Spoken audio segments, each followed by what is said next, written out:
सरगम musical group के संगीत में राजमोहन यूट्यूब चैनल साधु सिंह कलिगा की प्रस्तुति सुपरहिट एल्बम दिल के शीशा लखे तोड़ले। गायक जितेंद्र नायक सुरसुरिया, गीतकार सुनीत नायक।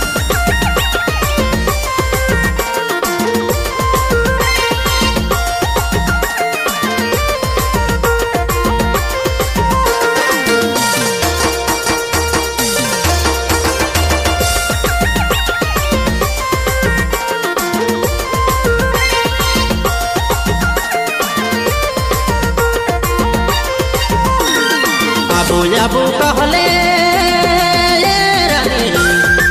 राजमोहन अबू कहले काले नी तेरा निकाले नी आले मुके ठकी देले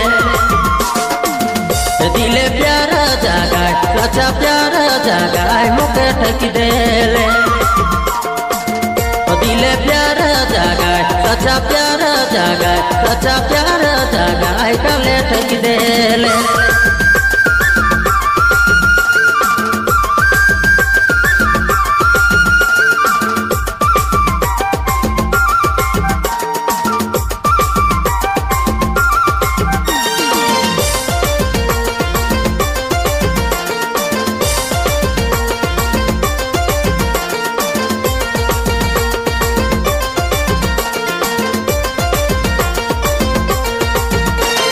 कसम तो खाई ले रानी,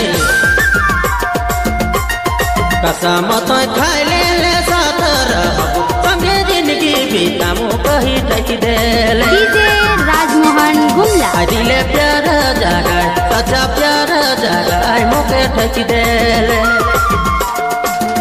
दिले प्यार जागा दिले प्यार जागा मुके ठकी देले।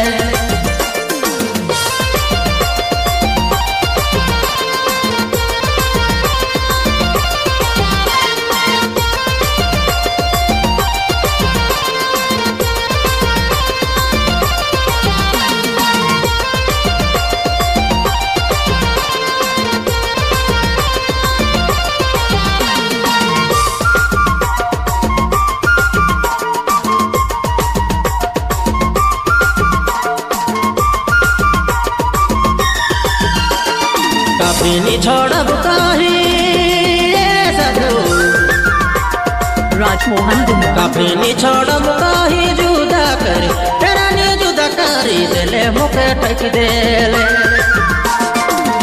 दिले प्यार जागा सच्चा प्यार जागा मुके ठकी देले दिले प्यार जागा दिले प्यार जागा मुके ठकी देले।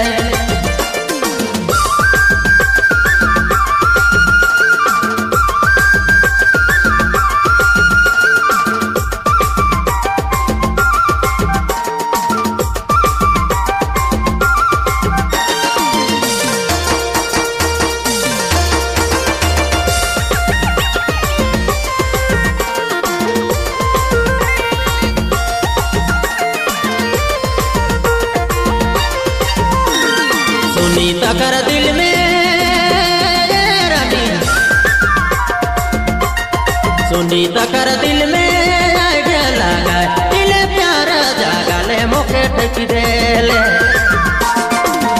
दिले प्यार जागा सच्चा प्यार जागा मुके ठकी देले दिले प्यार जागा सच्चा प्यार जागा मुके ठकी देले। अबू कहले रानी, राजमोहन अबू कहले काले नी तेरा निकाले नी आले मुके ठकी देले दिले प्यार जागा सच्चा प्यार जागा मुके ठकी देले दिले प्यार जागा सच्चा प्यार जागा सच्चा प्यार जागा काले ठकी देले दिले प्यार जागा सच्चा प्यार जागा सच्चा प्यार जागा मुके ठकी देले दिले प्यार जागा सच्चा प्यार जागा सच्चा प्यार जागा मुके ठकी देले। DJ Rajmohan Gumla YouTube channel की प्रस्तुति। हमारे चैनल को सब्सक्राइब करें और बेल आइकन को दबाएं और सुने हमारे गाने सबसे पहले। रिकॉर्डिंग रवि राम, सरगम स्टूडियो, लोंगा, बसिया।